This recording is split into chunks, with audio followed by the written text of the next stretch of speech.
Bonjour à tous et toutes. Donc, bienvenue sur notre web café sur la prévention des infections et particulièrement au docteur Alcazer pour sa présence et puis pour toutes les réponses qu'il va nous apporter. Alors, Alors, je vais reprendre la parole pour réexpliquer un petit peu les règles du jeu aujourd'hui. Donc, comme ouais. vient de le dire Daphné, qui est donc la trésorière adjointe de l'association, on va parler aujourd'hui de la prévention infectieuse, donc de la prophylaxie infectieuse dans la plasmie médullaire et l'HPN, où on en est en 2025. Il y aura un temps d'échange et de discussion après la présentation du docteur Alcazer. Et puis, Adèle prendra, comme à l'habitude, le mot de la fin de son côté. En termes de règles, je vous rappelle que le web café est enregistré. Donc, vous avez dû le voir en arrivant, parce qu'ensuite, il est rediffusé auprès des membres de l'association qui n'auraient pas pu y assister. Si vous souhaitez rester anonyme, bien sûr, vous pouvez couper votre caméra. En plus, ça permet de baisser le flux qui monte, entre guillemets, vers nous et qui libère du flux pour l'image que vous recevez vous. Donc, c'est nettement meilleur. Je rappelle que le web café, c'est pas un espace de consultation. Donc, le docteur Alcazer ne répond qu'à des questions d'ordre généraliste. On ne parle pas de traitement ou de nom de médicaments à cette occasion-là. Et d'autre part, durant les interventions, comme je viens de vous le dire, vous pouvez désactiver la caméra, vous aurez une meilleure qualité de réception. Vous coupez son micro pour éviter les interférences et les effets d'écho. Si vous avez des questions, vous pouvez les noter dans le chat ou les noter sur une feuille de papier et les poser à la fin. Et si elles sont dans le chat, ben, je les poserai pour vous finalement, ou vous pourrez redemander la parole pour aller un peu plus loin. Et à la fin, justement, ce temps d'échange, là, vous pourrez rouvrir vos caméras si vous le souhaitez, poser la question avec le chat ou avec le micro, il n'y a aucun souci, c'est interactif. Mais une première question avant d'aller dans le vif du sujet, en fait, pourquoi aujourd'hui, Daphné, vous avez décidé avec les autres membres du bureau de parler de la prévention des infections? C'est un sujet qui revient souvent quand on nous interroge, que ce soit patients ou leurs proches. En fait, c'est à la demande des patients par rapport à nos questionnaires ou nos différentes enquêtes sur le site ou sur les réseaux sociaux. Donc voilà, comme la fatigue, c'est un des sujets redondants, enfin, qui, qui revient le plus, qui est le plus demandé. Donc voilà. Donc moi-même, je suis la maman d'un patient, c'est pas moi la malade, voilà, qui est traité pour l'HPN. Et je pense donc qu'on va pouvoir rentrer dans le vif du sujet avec le docteur Alcater. Je vous laisse prendre la main si vous le souhaitez, docteur. Merci, ouais, donc je vais envoyer une demande. Je sais pas si je peux partager moi-même l'écran ou si je peux. Normalement, vous pouvez le faire. Vous pouvez partager votre écran, c'est Alors, autorisé de j'ai votre envoyé côté. une demande, ouais, voilà, c'est pair. Tac. Est-ce que vous voyez bien le diaporama? Tout bon. Oui, Donc Ça a bonjour à l'air. toutes et à tous. Ouais, et donc merci de m'avoir invité pour discuter de cette question très intéressante dans l'HPN. Donc moi je m'appelle Vincent Alcazer, je suis chef de clinique en hématologie à Lyon et donc je m'occupe du centre de compétences lyonnais avec donc s'il y a des gens de la région, je travaille avec la docteure Fiorenza Baracco que vous connaissez probablement. Et donc moi je suis arrivé là depuis 2022 après une formation notamment au centre de référence avec le professeur Peffo de la Tour. Donc, je m'occupe plus particulièrement des développements en recherche translationnelle pour tout ce qui est HPN, mais également des développements cliniques. Et je m'intéresse particulièrement donc en fait à l'immunologie et aux problématiques infectieuses également dans cette maladie et dans toutes les maladies, on va dire, hématologiques. Donc l'idée ici, c'est de prendre un petit temps pour d'abord bah, voilà, vous présenter un petit peu les prophylaxies dans tout ce qui va être aplasie médulaire et HPN de façon assez large, en essayant d'être assez didactique pour pas, parce qu'on peut vite arriver hein, sur un catalogue. Et puis bah, l'idée ensuite, ça pourrait être d'échanger avec vous, de débattre et puis de répondre hein, autant que je peux à vos questions et à toutes les questions que vous posez sur la prophylaxie dans ces maladies. Donc voici mes liens d'intérêt. Comme je travaille à la faculté, je suis obligé de les déclarer bien entendu, mais comme tout médecin. Et je tiens à préciser donc que je n'ai pas de lien d'intérêt qui soit en rapport avec cette problématique hein, des prophylaxies infectieuses. Avant d'aller un petit peu dans le vif du sujet, je voulais juste préciser qu'on va parler de prophylaxie. En fait, ce qui est très important, c'est qu'il n'y a pas une prophylaxie, mais il y a plusieurs prophylaxies qui vont être un petit peu individualisées en fonction des profils de patients, en fonction des maladies. Alors, si je peux schématiser, comme on parle d'aplasie PN, en fait, on va je pense que ce qui est important, comme je le disais, que il faut vraiment individualiser les problématiques en fonction d'une part de la pathologie, mais également du fait qu'il y ait eu un traitement ou pas. Parce qu'en fait, autant la pathologie que le traitement va pouvoir impacter en fait, l'immunité et donc les prophylaxies infectieuses que l'on va vouloir mettre en place. Alors, je vais faire quelques bases d'immunologie. Je vous rassure, il n'y aura rien de très compliqué, hein. Donc ça, bon, c'est issu d'un cours d'immunologie qui est fait pour les premiers cycles. Donc, je pourrais quand même rentrer un tout petit peu dans les détails. Donc, je vous rappelle qu'on a deux types principaux de système immunitaire. Un système immunitaire qui est dit inné. Ce sont en fait des globules. Tout ça, ce sont des globules blancs qui sont prêts, en fait, si vous voulez, à prendre contre la plupart euh, des agressions externes, et notamment donc, contre les bactéries, les champignons et certains virus.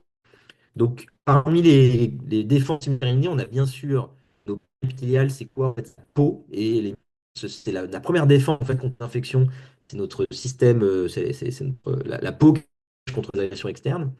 Et puis en termes de globules blancs, hein, on a les fameux polynucléotides ont participé donc à l'immunité innée et qui sont très importants, que vous connaissez bien en général parce qu'on les suit souvent hein, bien en question.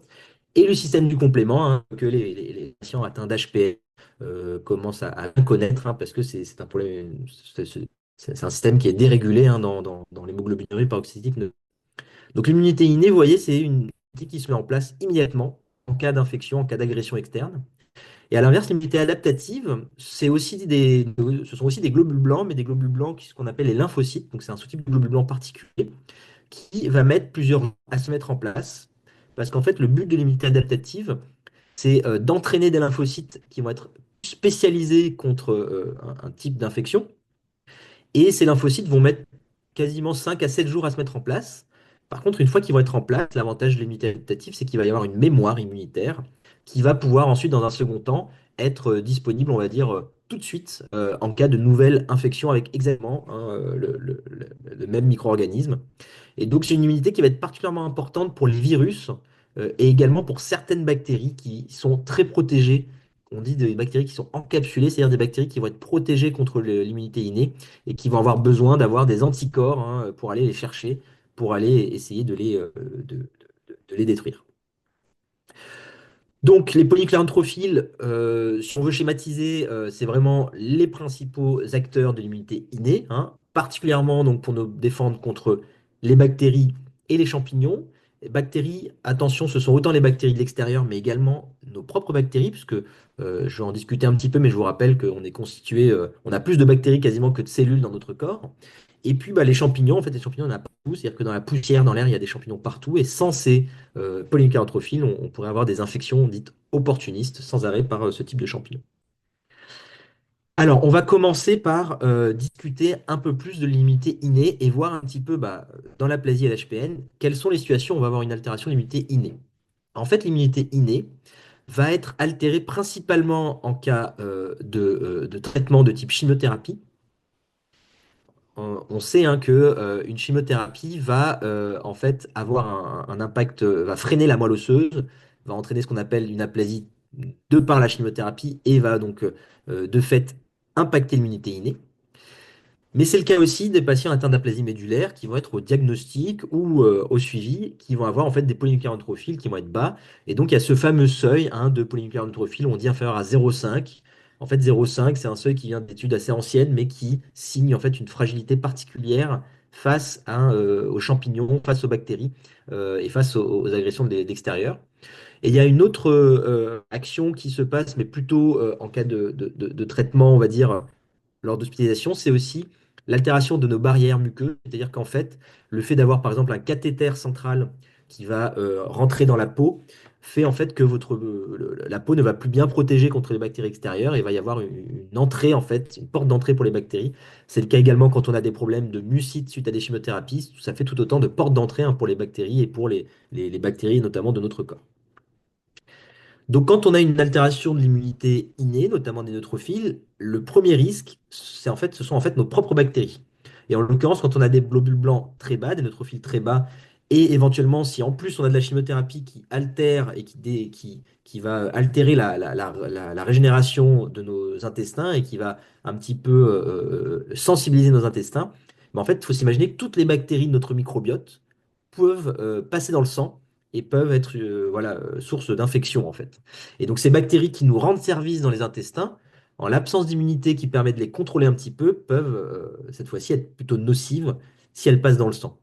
Et donc là, donc c'est un problématique plutôt qu'on voit chez des personnes, donc typiquement dans l'aplasie, qui vont avoir une greffe de moelle osseuse par exemple, ou des personnes qui vont avoir une aplasie très profonde avec des PNN très bas. Et ben voilà, c'est avant tout les bactéries du tube digestif qui vont pouvoir passer dans le sang et faire des infections. Et à côté de ça, bah, bien entendu, on va avoir les agressions extérieures, les bactéries du milieu extérieur, les bactéries de notre peau. On a plein de bactéries également sur la peau. Et puis bah, tous les champignons qu'on peut avoir dans l'air, et notamment dans la poussière, avec en premier un champignon qu'on appelle l'aspergillus, qui est présent dans toutes les poussières et qui peut, en cas de neutrophile très très bas, créer des infections graves au niveau notamment du poumon. Donc, qu'est-ce qu'on peut faire en fait déjà en termes de prophylaxie? Alors, bien sûr, les premières prophylaxies, vous le savez, ce sont les gestes barrières. Gestes barrières, c'est-à-dire on va diminuer l'exposition à des gens qui vont être malades, qui vont potentiellement pouvoir nous transmettre des bactéries, des champignons.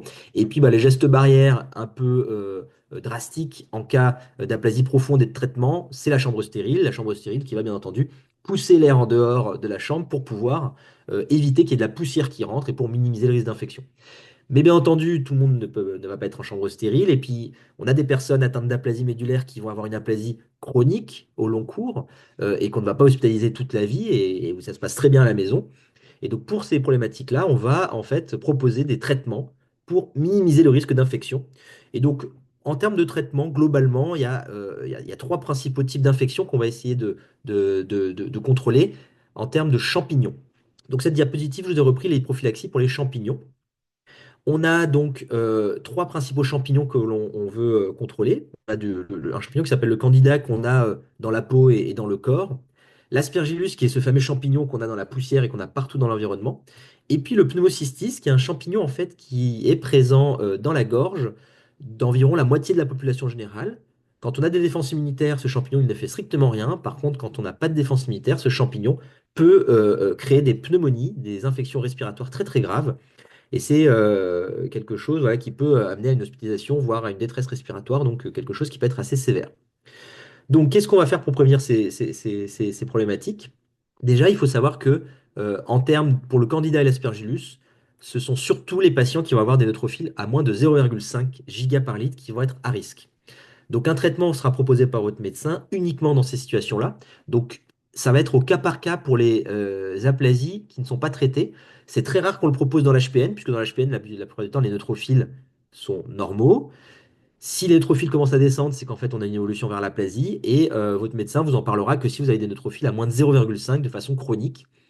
Et donc, on peut avoir soit une prophylaxie pour le candida seul, soit une prophylaxie comme le posaconazole qui marche sur les deux, qui marche principalement sur l'aspergillus, mais qui va un peu courir aussi le candida. Donc, c'est l'un ou l'autre, hein, on ne fait pas les deux en même temps. Et ça va être proposé voilà, en cas de neutrophile inférieur à 0,5. Finalement, les patients qui vont avoir une prophylaxie systématique pour ces problématiques-là, ce seront les patients soit qui vont être hospitalisés pour avoir du sérum antilymphocytaire en cas d'aplasie, soit surtout les patients allogreffés, hein, qui vont faire une aplasie de façon systématique.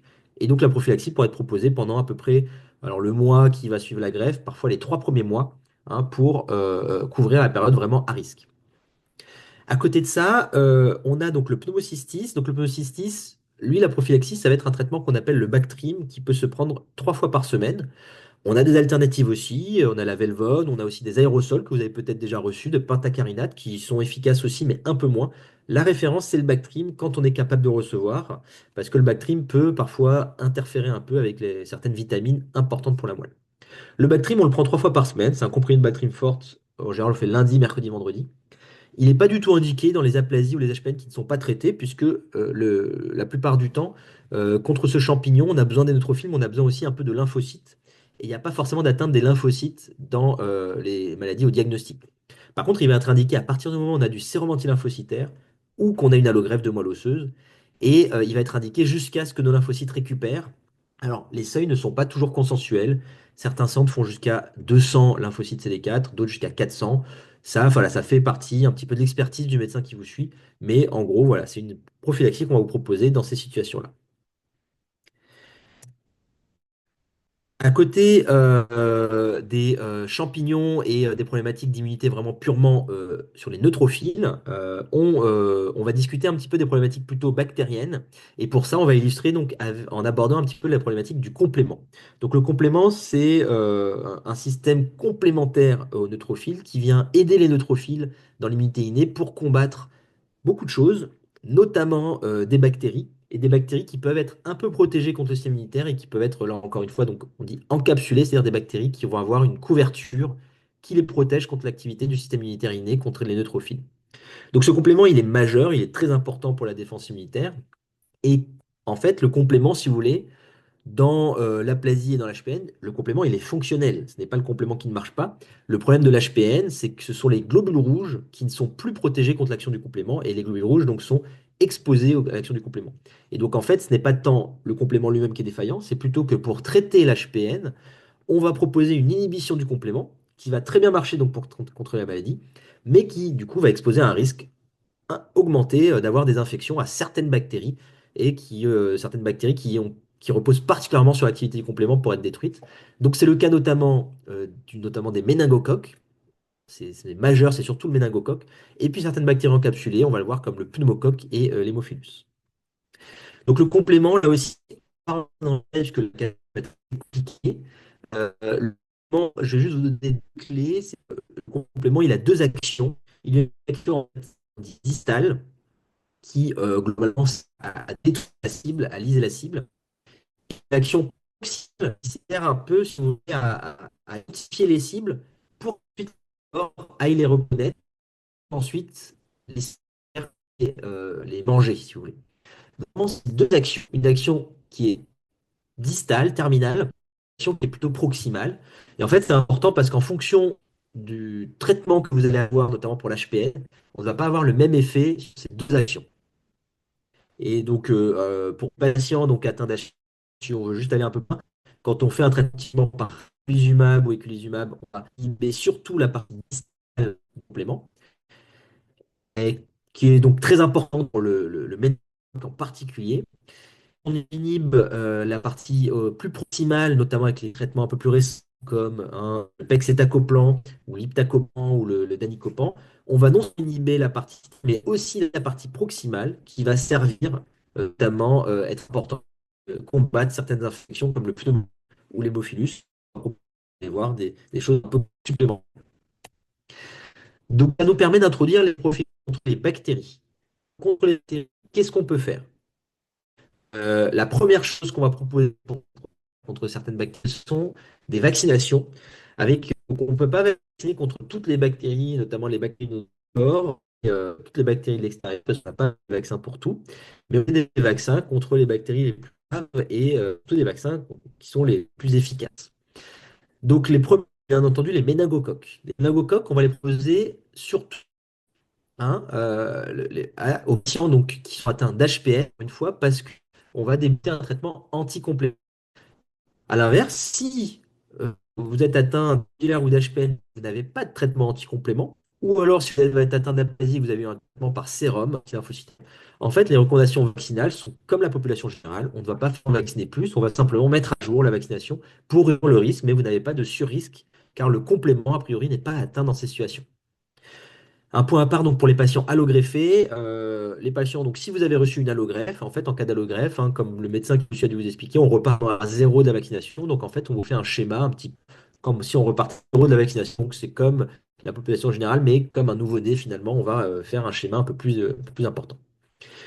Pour le pneumocoque et l'hémophilus, là, c'est un peu le même principe, sachant que les rappels sont plutôt tous les 5 ans hein, pour les HPN sous anti-complément. Et le pneumocoque et l'hémophilus, la vaccination jusqu'à présent n'était pas obligatoire, elle était surtout fortement recommandée. Par contre, si vous avez un traitement qui est inhibiteur du complément proximal, là, effectivement, la vaccination est obligatoire car le risque est nettement augmenté. À côté de ces vaccinations, on a des antibiotiques aussi que l'on peut utiliser pour pouvoir réduire encore le risque d'infection. Alors, il faut savoir que ces antibiotiques, il n'y a pas tous les pays qui les utilisent parce que ce sont des stratégies qui sont définies au niveau national. Donc nous, en France, la stratégie nationale propose que tous les patients à très haut risque de faire des infections à méningocoque et à pneumocoque puissent recevoir de l'oracyline. L'oracycline, en fait, c'est un antibiotique de la famille des pénicillines qui a un spectre très étroit, qui va être surtout efficace contre le méningocoque, les pneumocoques, mais qui ne va pas trop altérer le microbiote. C'est pour ça que c'est un des traitements les plus intéressants. Donc cette thoraciline va être indiquée chez les patients allogreffés en général à peu près 3 à 6 mois après la greffe. Et puis, on peut le proposer aux patients enfin, on va le proposer de façon obligatoire aux patients qui ont un traitement par anticomplément, donc principalement les patients atteints d'HPN. Et là, c'est un traitement en fait qui va durer tant que le traitement par anticomplément est mis en route. On a des alternatives à l'oraciline. Il y a également l'amoxicilline, alors qui est tout aussi efficace, mais qui a un spectre un peu plus large, donc qui va un peu moins préserver le microbiote.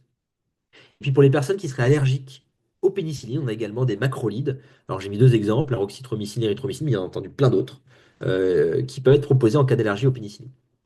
Il faut savoir que cette prophylaxie, souvent c'est une question qui revient beaucoup en consultation parce que c'est quelque chose que vous allez prendre pendant très longtemps, notamment en cas de traitement anticomplément qu'on ne va jamais arrêter. C'est une prophylaxie qui va être poursuivie parfois toute la vie. En fait, elle a très peu d'impact, notamment l'oracyline a été démontré comme ayant très peu d'impact sur le microbiote intestinal. Et il y a une idée d'adaptation qui fait que le microbiote se réexpand très bien une fois qu'on a commencé. L'amoxicilline a un peu plus d'impact, de même que les macrolides, donc c'est un petit peu différent. Mais on sait que l'oracycline, en tout cas, on peut tout à fait poursuivre un traitement par oracycline à vie sans qu'il y ait d'impact majeur.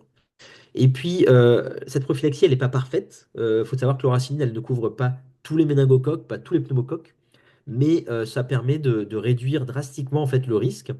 Et alors, si vous comparez, il y a d'autres pays donc, qui ne proposent pas cette prophylaxie. Mais en fait, les autres pays, quand on creuse un petit peu, notamment l'Allemagne par exemple, les patients ne prennent pas de prophylaxie par oracycline, mais par contre, les patients ont un kit d'antibiotiques un peu plus fort par voie injectable. Et en gros, la consigne, c'est qu'en cas de fièvre, les patients s'injectent par voie intramusculaire une céphalosporine, en fait, qui va permettre justement d'aller voir le médecin, d'aller aux urgences pour faire un bilan adapté. Et donc, c'est une autre stratégie, on va dire, de prévention, de diminution du risque en, en cas de fièvre. Alors, juste un point sur les antibiotiques. Il faut savoir aussi qu'il y a certains pays qui recommandent pendant l'aplasie, donc les patients qui ont de la chimiothérapie ou une greffe par exemple, ou les patients qui ont une aplasie médulaire et qui sont en aplasie au diagnostic, certains pays recommandent de mettre des traitements antibiotiques plus larges, tels que les fluoroquinolones, pendant l'aplasie. C'est quelque chose qui permet de réduire fortement les infections, et par contre, c'est quelque chose qui induit beaucoup de résistance et beaucoup d'effets secondaires. Donc la stratégie en France, les recommandations en France sont de ne pas proposer systématiquement des antibiotiques en systématique pendant l'aplasie, notamment des traitements, des greffes. Mais par contre, en fait, il faut s'imaginer que quand vous êtes en traitement lourd ou avec une greffe, vous êtes tellement surveillé que dès que vous avez de la fièvre, les médecins qui vous suivent vont dégainer des antibiotiques assez larges tout de suite pour vous protéger justement contre les bactéries de votre corps. Et donc, en fait, il n'y a pas besoin d'avoir cette prophylaxie, en tout cas sur les stratégies françaises. Alors, dans cette deuxième partie, on va s'intéresser plutôt maintenant à ce qui est immunité adaptative, c'est-à-dire que on va voir plutôt ce qui est partie lymphocytaire et partie virale. Donc, en gros, les lymphocytes vont être atteints dans plusieurs situations. Quand on a un traitement anti-lymphocytaire, donc typiquement du sérum anti-lymphocytaire, quand on a des traitements immunosuppresseurs, comme la cyclosporine par exemple. Et puis, on sait que les lymphocytes peuvent, au diagnostic, parfois être un peu moins vaillants, mais en général, les patients atteints d'HPN au diagnostic, par exemple, ne vont pas avoir de problème de lymphocytes. Et la plupart des patients atteints d'aplasie, s'il n'y a pas d'indication de traitement, n'auront pas de problématique lymphocytaire, de problématique d'immunité adaptative.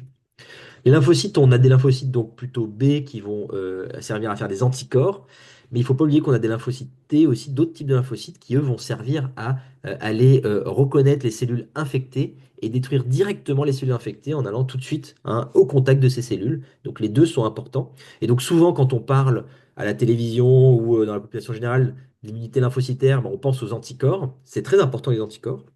Mais il n'y a pas que ça, il y a aussi les lymphocytes T.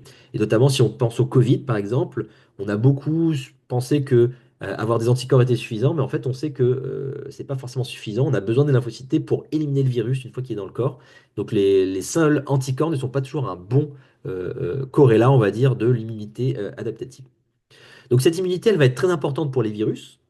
Pour certains champignons, on l'a vu, c'est pour le pneumocystis, pour la pneumocystose, et puis pour quelques bactéries, notamment les bactéries donc encapsulées. Alors, pour les virus, qu'est-ce qu'on peut faire? Pour les virus, on a beaucoup de virus différents, on a pas mal de stratégies différentes. En fait, les premiers virus qui vont nous impacter en cas d'aplasie, d'HPN ou de traitement, ce sont là encore une fois les propres virus de notre corps. Donc les virus en fait de l'herpès. Il faut savoir que les virus de l'herpès, il y en a plein. Il y a l'herpès auquel on pense habituellement, l'herpès labial, l'herpès génital. Mais on a aussi le virus du zona, qui est le virus de la varicelle et du zona, et qui peut se réactiver et faire des zonas très douloureux. Et les virus de la maladie de la mononucléose infectieuse. En fait, ce sont tous des virus qui sont dormants dans notre corps, qui, quand on a des lymphocytes, en fait, ces virus sont contrôlés par le système immunitaire. Et en fait, en cas de traitement immunosuppresseur, ces lymphocytes vont pouvoir se réactiver et vont pouvoir créer voilà, des problématiques et des infections, des nouvelles infections.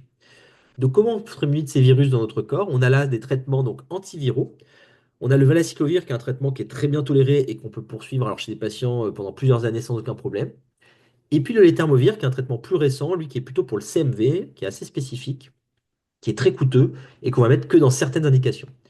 Donc le valacyclovir, on va le proposer à tous les patients qui ont un traitement qui est immunosuppresseur assez lourd. Donc ce n'est pas du tout dans le cas de l'aplasie ou l'HPN non traité, ce n'est pas non plus dans les HPN sous traitement anticomplément, c'est uniquement pour les aplasies qui vont avoir un traitement par sérum antilymphocytaire ou les patients voilà, atteints d'aplasie HPN qui vont avoir une allogreffe. Et donc le valacyclovir, on le poursuit au moins jusqu'à ce que les lymphocytes récupèrent, mais ça peut aller jusqu'à 2 à 5 ans, voire parfois, il y a certains patients, dès qu'on arrête le valacyclovir, au bout de 5 ans même, il y a des zonas qui reviennent très douloureux, donc en fait, il y a des patients chez qui on poursuit le valacyclovir à vie, parce qu'en fait, on se rend compte qu'après la greffe, parfois, même si on récupère un nombre normal de lymphocytes, ces lymphocytes peuvent être un peu fatigués encore et peuvent ne pas bien contrôler les virus de notre corps. Le CMV, c'est uniquement un problème qu'on va voir chez l'allogreffé, hein, donc chez les patients qui ont bénéficié d'une allogreffe. Et donc c'est un traitement, l'éthermovir, qu'on va poursuivre environ 100 jours à 200 jours après la greffe.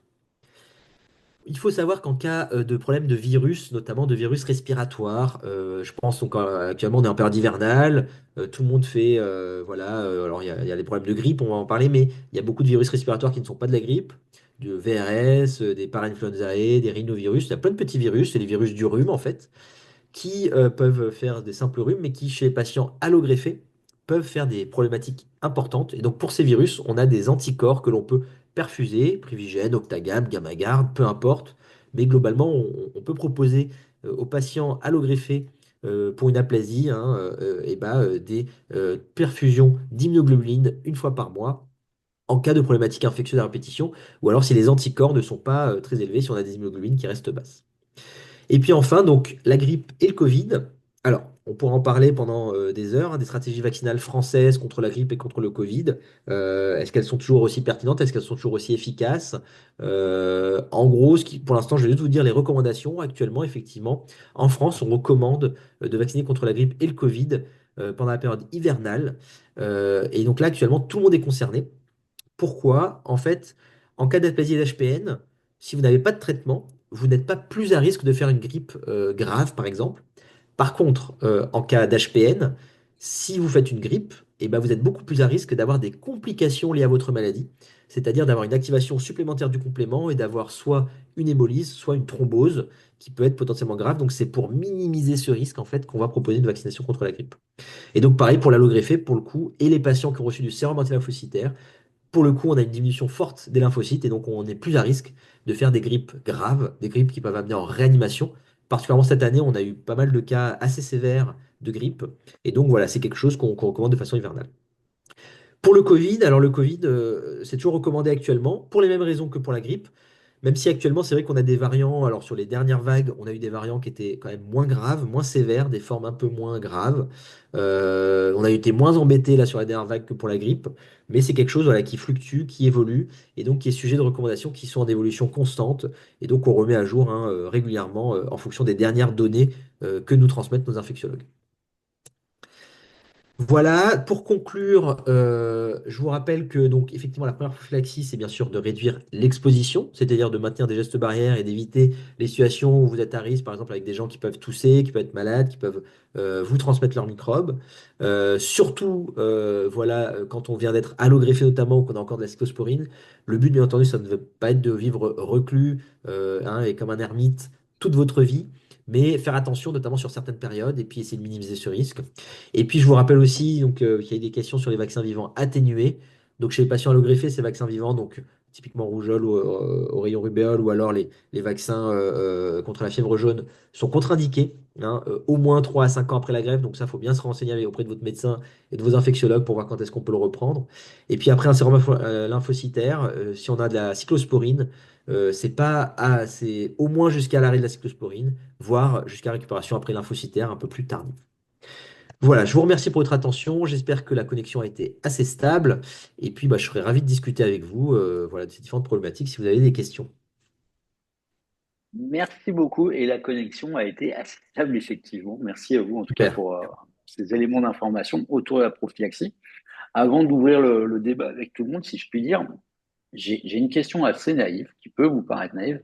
On a bien compris que c'était important, enfin, qu'on pouvait se protéger, mais en quoi c'est important? Et je dirais peut-être plus spécifiquement, quand on parle de méningocoque, on imagine tout de suite les conséquences de la méningite, etc.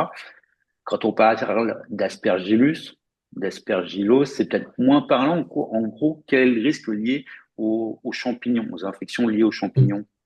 Tout à fait. Alors effectivement, merci de le souligner, car c'était peut-être pas assez clair. En termes de champignons, il faut savoir que c'est quelque chose, ce sont des infections qui peuvent être assez graves en fait. Notamment l'aspergillus, quand on a des neutrophiles qui sont très bas, à moins de 0,5 surtout, de façon chronique. L'aspergillus, en fait, comme c'est partout dans la poussière, eh ben, il peut aller dans les poumons. Et si on n'a pas de neutrophile, il peut ensuite passer dans le sang et faire ce qu'on appelle une aspergillose invasive, qui peut entraîner donc une pneumonie très grave, voire après une infection généralisée qui peut être en fait mortelle. C'est pour ça que l'aspergillus, il n'est pas à négliger, mais là encore, sur des populations très particulières de patients qui ont des neutrophiles très bas, moins de 0,5, voire même des patients qui vont être à 0,0 à la maison continue, c'est là que c'est le plus risqué. Et puis bah, le pneumocystis, c'est un peu pareil, mais c'est plutôt les lymphocytes qui vont compter à ce niveau-là. C'est quelque chose voilà, qui est assez insidieux, qui va être en portage au niveau du pharynx dans la moitié de la population générale. Donc il peut se transmettre un petit peu comme ça. Là encore, bah, il va poser aucun souci quand on a des lymphocytes actifs vaillants, mais par contre, chez les patients qui ont des lymphocytes très très bas, et bah, cette pneumocystis, il peut bah, faire des pneumonies très graves qui vont entraîner des détresses respiratoires, des hospitalisations. Et donc bah, là, le Bactrim, pour le coup, est très efficace là-dessus. Et donc c'est pour ça que votre médecin va sélectionner en fonction de votre risque la prophylaxie la plus adaptée, qui est globalement très efficace, le posaconazole pour l'aspergillus, le Bactrim pour la pneumocystis. Et en plus de ça, on va vous proposer bien entendu une surveillance clinique et biologique assez régulière. On, on a eu en amont, durant la phase d'inscription pour le web café, différentes questions. Donc déjà, pour les participants qui sont en ligne, n'hésitez pas à les poser dans les chats ou à lever la main avec la petite fonction que vous avez dans Zoom pour poser vos questions en direct. Dans les questions qui sont arrivées en amont, on a eu une question que vous avez commencé à aborder, c'est comment on peut se prévenir des infections hivernales. On a parlé de la grippe pour des personnes qui travaillent dans des milieux, notamment scolaires, où il y a beaucoup d'échanges, etc. Est-ce qu'au-delà des méthodes prophylactiques type vaccin, le port du masque est reconseillé, enfin des choses de ce type-là, Mm. je ne sais pas. Donc, bah, c'est une excellente question aussi. Et là aussi, il faut individualiser en fonction des situations, en fonction des patients. Donc voilà, de façon très schématique, le patient qui sort d'une allogreffe, par exemple, on va lui recommander des mesures assez drastiques. Masque obligatoire, éviter bah, voilà, arrêt de travail, éviter les personnes voilà, qui vont être contagieuses, éviter les enfants de bas âge, tout ça, ça va être quelque chose de très très fort pour minimiser au maximum le risque de faire une infection. Plus on va avancer dans la greffe, le patient qui a été allogreffé il y a 2 ans, plus on va lever ses restrictions, bien entendu. On va être beaucoup plus large et on va simplement dire voilà, de ne pas vivre tout le temps avec un masque parce que c'est pas tenable d'un point de vue social, hein. Mais bah, simplement, si à un moment donné, en hiver, on est dans une situation où peut-être qu'il y a des gens malades, des choses comme ça et tout, on va recommander de faire un peu plus attention. Mais on vous dira, votre médecin, le médecin qui vous suit après la greffe va vous dire que bah, là, vous avez récupéré vos lymphocytes. Maintenant, votre immunité vous permet de vous défendre contre un virus banal. Donc vous pouvez, si vous le souhaitez, voilà, être sans masque et vivre normalement. Si vous faites une pharyngite, si vous faites un virus hivernal, il ne se passera pas grand-chose. À côté de ça, donc, pour les patients qui vont être plutôt au diagnostic, on va dire, aplasie HPN, là aussi, votre médecin va individualiser en fonction de notre profil pour minimiser le risque. Et puis, je pense après plus à la catégorie des patients, donc HPN, atteints d'HPN, qui vont être sous traitement anti-complément. Là aussi, les situations vont être très, très, très différentes en fonction de votre situation. On sait qu'on a des patients sous anticompléments qui vont être sous anti-C5, sous ravulizumab, et qui, en fait, vont être très, très stables. Et en cas, par exemple, de pharyngite, en cas de rhinite, en cas de petite infection virale, il va rien se passer, ou alors l'hémoglobine va peut-être passer de 120 à 110, puis tout va bien se passer derrière. Bah, ces patients-là, en fait, on va pas être drastique, on va leur dire, bah, vivez votre vie normalement, on arrive à bien contrôler les choses, tout se passe bien. À l'inverse, on a des patients où on sait que le contrôle est assez fin, et à la moindre infection virale, on va avoir une crise hémolytique, on va avoir une forte activation du complément, et l'hémoglobine va chuter de 120 à 60, hospitalisation, hydratation, transfusion, traitement d'urgence. Et ben, ces patients-là, on va essayer beaucoup plus de prévenir. Et donc là, ça va être effectivement mesures barrières de type Covid, hein, c'est-à-dire masque, éviter les personnes malades. Si possible, quand on voit des gens, on privilégie bah, les contacts en extérieur, parce qu'en extérieur, on sait que c'est toujours mieux hein, pour éviter les transmissions virales. Et puis les mains, encore une fois, beaucoup de choses passent par les mains. Bah, dès qu'on prend le métro, dès qu'on prend les transports en commun, dès qu'on prend les choses comme ça, la plupart des bactéries, des micro-organismes se transmettent au contact. Donc on va beaucoup se laver les mains, on va faire attention dès qu'on serre la main à quelqu'un ou quoi, bah voilà, bien se laver les mains. Et c'est comme ça qu'on va essayer de minimiser au risque. Donc voilà, c'est une stratégie qui sera individualisée à la fois en fonction d'autres maladies, de votre traitement, du stade où vous êtes, et puis de la tolérance psychologique de tout ça, puisqu'il y a des patients, on le sait, qui vont très bien accepter de porter un masque tout le temps, voire même vont le vouloir, et à l'inverse, d'autres pour le qui, d'un point de vue social, qui vont faire peut-être du théâtre, qui vont faire des métiers plus sociaux, pour le qui ça va être plus dur. Donc nous, notre travail, ça va être d'individualiser la stratégie de prophylaxie à chaque patient. Il y a un sujet de l'actualité, je ne sais pas pour ceux qui ont vu dans les médias, depuis quelques semaines, on a vu des clusters en Bretagne autour de la méningite ou à Lyon, encore plus récemment. Et on parle souvent de la vaccination de l'entourage proche. Est-ce que là aussi, on a des phénomènes comme ça qu'il faut jouer? C'est-à-dire, c'est pas que la personne touchée par une aplasie, l'HPN, etc., ou c'est aussi la famille, en fait, là où vraiment on parle de la proximité, qui a intérêt à Tout être à fait. vacciné. Tout à fait. Alors, on le sait, typiquement pour le méningocoque, on va le recommander de façon quasi obligatoire au cercle proche, parce qu'on sait que la vaccination dans ces cas-là marche quand même très bien. Alors, il y a des cas où il y a des échappements, il y a des cas un petit peu voilà, spécifiques, mais globalement, on sait que la vaccination marche bien dans ce contact-là, et on va la recommander donc du coup à l'entourage proche, pour minimiser encore une fois le risque, hein. C'est toujours une affaire de bénéfice-risque. Et donc, bah voilà, même si la vaccination ne doit pas marcher à 100%, et ben, si on arrive à éviter au moins 60-80% des transmissions des infections, c'est déjà très très élevé d'un point de vue santé publique, d'un point de vue hein, à l'échelle nationale. Et puis bah, ensuite, il y a les problématiques de la grippe et du Covid, où là, bah, c'est un peu moins clair, c'est un peu plus au cas par cas. On sait par exemple que le vaccin contre la grippe cette année, il avait 30% d'efficacité, ce qui était quand même nettement insuffisant pour prévenir vraiment de façon efficace au niveau national les transmissions. Maintenant, on est sur une stratégie nationale et je pense qu'il faut faire confiance bah, à nos infectiologues qui travaillent là-dessus pour pouvoir essayer de minimiser au maximum hein, les risques parce que 30%, bah, on se dit que c'est pas beaucoup, mais finalement, si on prend à l'échelle nationale, bah, 30%, si sur les 30% qui ont été l'infection, on a évité 15% de formes graves, bah, ça fait toujours ça de prix en moins sur les hospitalisations en réanimation, sur les soins continus et sur la charge hospitalière. On a été débordé hein, à l'hôpital hein, avec la grippe cette année, donc c'est toujours ça, même si c'est pas parfait, c'est toujours ça en moins. Question qui reste sur ce sujet-là, l'entourage, donc les proches, ils doivent se vacciner tous les 3 ou 5 ans contre les méningocoques, s'il y a une Oui, régularité aussi ethnique. voilà. Alors 3 ou 5 ans. En gros, ce qu'il faut savoir, c'est que pour l'instant, les recommandations françaises recommandaient, en gros, c'était tous les 3 ans.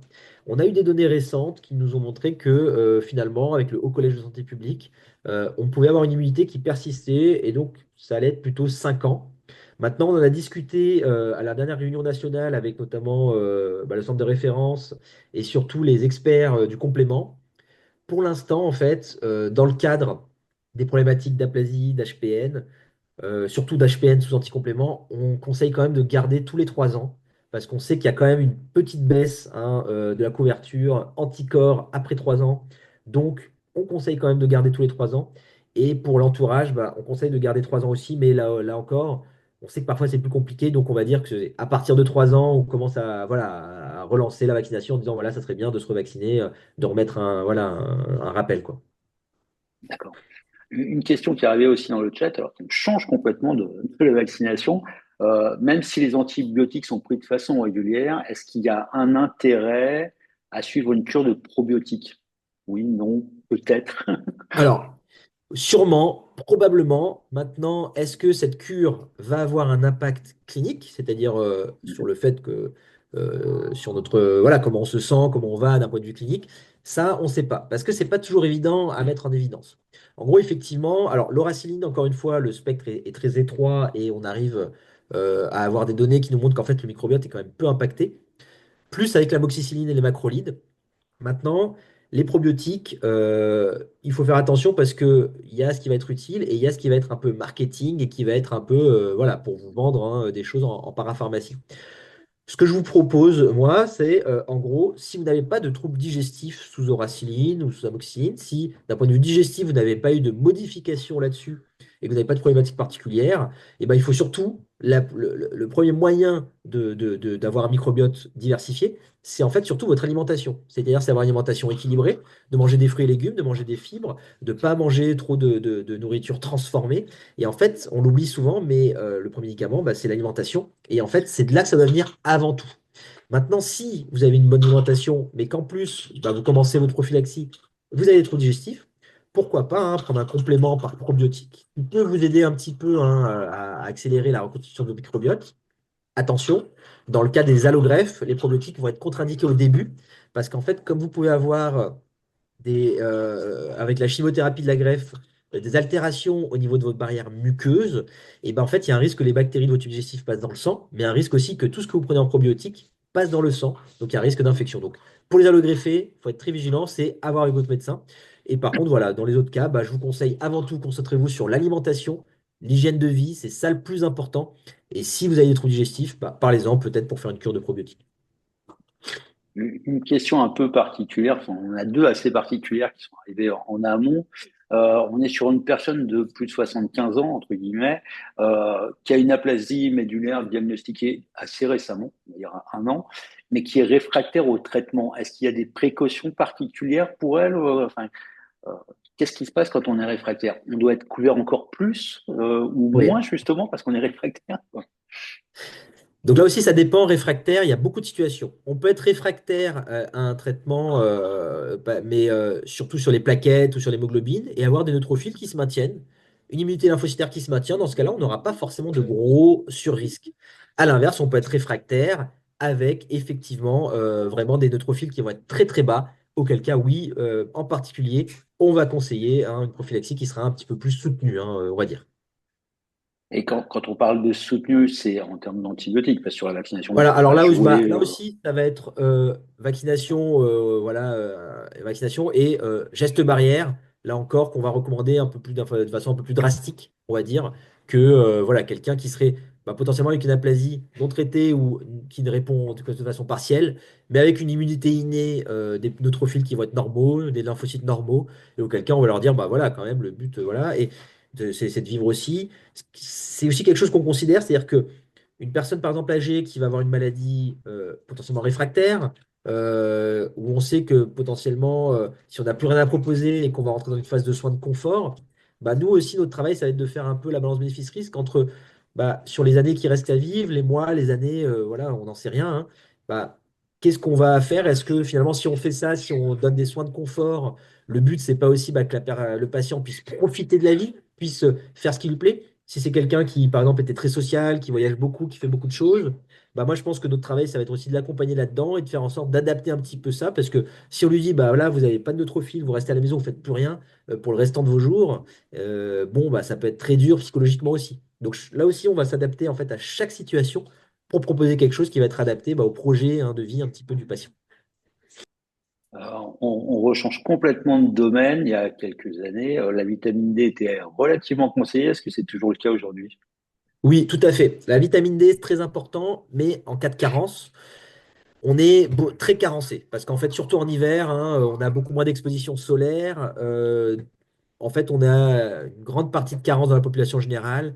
La vitamine D, c'est important pour beaucoup de choses, pour le métabolisme osseux, mais également d'un point de vue immunitaire. Donc, deux stratégies possibles. Pour ça, en général, les médecins traitants sont plutôt bien réactifs là-dessus. Il y en a qui proposent une supplémentation systématique, pourquoi pas. Parfois, c'est plutôt le dosage avant. Effectivement, moi, je vous conseille plutôt là d'être assez large sur les supplémentations en vitamine D parce qu'effectivement, il y a des gros déficits, principalement hein, en hiver. Et la question très spécifique que je vous avais adressée en amont, en fait, qu'on avait vu en cas d'aplasie médulaire avec traitement par cyclosporine et Revolade, des taux résiduels qui étaient supérieurs à 200 nanogrammes par millilitre, les neutrophiles supérieurs à 500. Est-ce que le risque majeur, c'est le risque viral ou pas, en fait?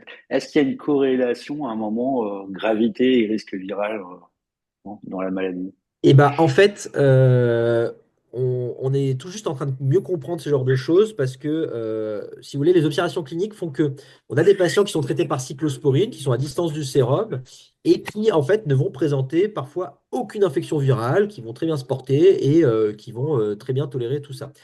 On va avoir à l'inverse la même situation avec les mêmes chiffres et un patient qui va tous les hivers ou à chaque fois qu'il va être exposé faire du VRS, faire du virus respiratoire syncytial, faire du parainfluenzae, faire plein de virus différents.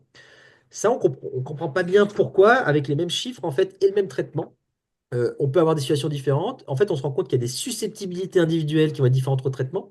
Et surtout, la fonction des lymphocytes va être altérée de façon un peu différente en fonction des patients. Pour l'instant, en termes de recherche, on a des outils qui sont en train d'être développés pour essayer de mieux comprendre ça, pour essayer d'identifier bah, avec le même traitement, la même situation, quel est le patient qui va faire du virus, des réactivations et d'autres non. Mais c'est au stade de recherche encore et j'ose espérer que dans quelques années, on sera mieux capable de prédire qui va faire être plus à risque de faire des virus respiratoires, qui va être plus à risque de réactiver ses propres virus tels que le virus de la mononucléose ou les virus de l'herpès, et de mieux sélectionner les prophylaxies pour les différents patients. Une dernière question peut-être avant de repasser ou de passer tout simplement la parole à Daël, parce que je vois que personne d'autre ne pose de questions sur le chat, on aura fait le tour. Pour revenir sur les champignons, vous l'avez dit, c'est présent partout dans l'environnement, etc. Est-ce qu'il y a un moyen, en dehors des aspects purement prophylactiques, tout simplement, et en dehors du masque, est-ce que aérer régulièrement, ça compte aussi dans les appartements? Enfin, il y a des conditions pour que les champignons prolifèrent, d'humidité, de contact avec le sol, hein, des choses de ce type-là. Alors, tout à fait. En fait, le problème qu'on a avec l'aspergillose, c'est qu'il est dans la poussière.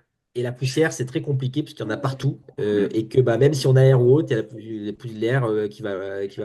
Donc, en fait, ce qu'on conseille, donc ça, c'est surtout pour les patients allogreffés.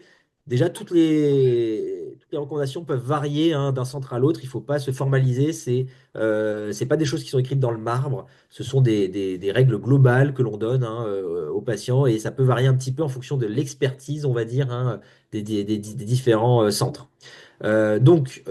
La poussière, en gros, bah, il faut bien sûr avoir une hygiène, on va dire, dans l'appartement qui fait que la poussière soit faite régulièrement pour le minimiser. Au début, les patients agreffés, on va recommander que ce ne soit pas eux, bien entendu, qui fassent la poussière. Et puis bah, après, malgré tout, on va avoir des appartements riches en poussière et d'autres non. Ça, on ne pourra pas y faire grand-chose. Là où on sait que, il y a des activités qui brassent beaucoup de poussière et qu'on va déconseiller aux patients en aplasie profonde ou allogreffés, au tout début de l'allogreffe, j'entends, c'est par exemple la tondeuse. Quand on passe la tondeuse et que ça remue l'herbe et le sol, alors là, vous êtes sûr qu'il y a un gros nuage de poussière et que ça peut être un gros inoculum qu'on peut prendre. Et à l'inverse, si vous habitez proche de zones où il y a beaucoup de travaux, les travaux, ça remue beaucoup la terre, et la terre, il y a plein de poussière dans la terre, avec des risques donc d'aspergillus, mais aussi de champignons qui peuvent être un peu plus graves, tels que le mucor. Et donc là aussi, si vous êtes à très haut risque, on vous dira, bah, si vous avez des travaux à côté de chez vous, pour le coup, il y a certains patients, on va recommander des masques FFP2 quand on passe voilà, à la zone de proximité et des mesures qui vont être un peu plus contraignantes. Voilà. Les champignons d'humidité, entre guillemets, en fait, qu'on peut avoir s'il y a des gens qui ont eu des dégâts des eaux, des choses comme ça ou autre. Il y a un peu moins de risque direct, on va dire, parce que c'est pas ce genre de champignon qui crée des infections. Maintenant, là, on va être vigilant. Là, encore une fois, c'est les patients qui ont bénéficié d'une allogreffe, surtout dans la période précoce, parce que c'est là où il y a le plus de risques. Et ça va pas être tant les champignons d'humidité, sauf si vraiment vous avez une salle de bain, par exemple, qui est rongée par l'humidité, qu'il y en a partout. Là, il faudra nous en parler parce qu'on va dire bah, peut-être que les 3 premiers mois, ça sera bien d'aller être hébergé quelque part pour minimiser le risque. Tout à l'heure, vous avez parlé des gestes barrières dans les transports en commun, donc un peu de gel sur les mains en sortant du métro.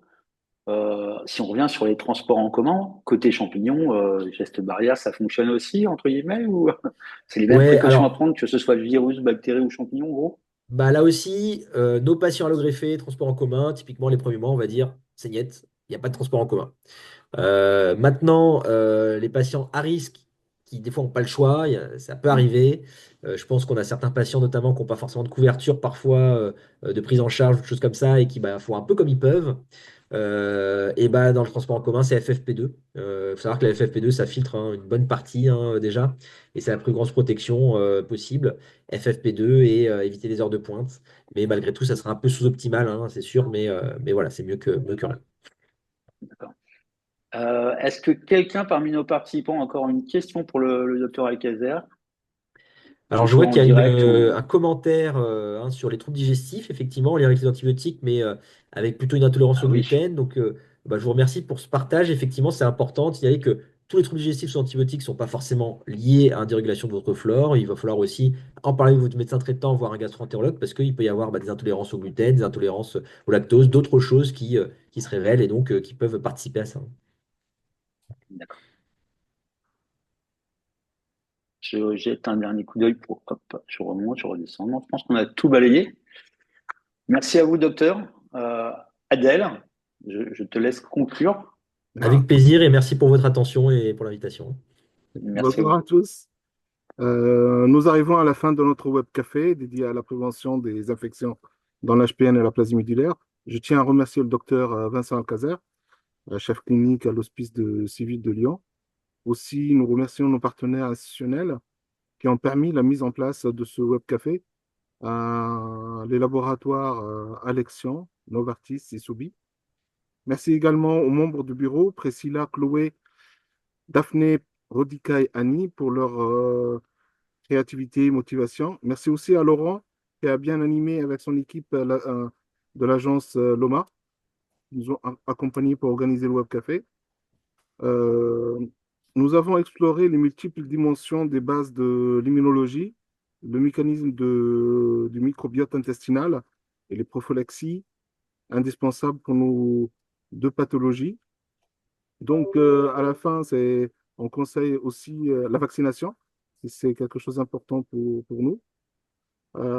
Donc, nous continuons le débat sur notre forum privé accessible à partir de notre site www.forumhpnfrance.com. Je profite de cette occasion pour quelques informations.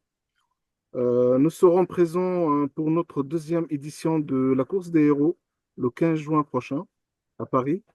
Un pique-nique sera organisé et si certaines personnes souhaitent porter le maillot de l'association, les invitons à nous contacter.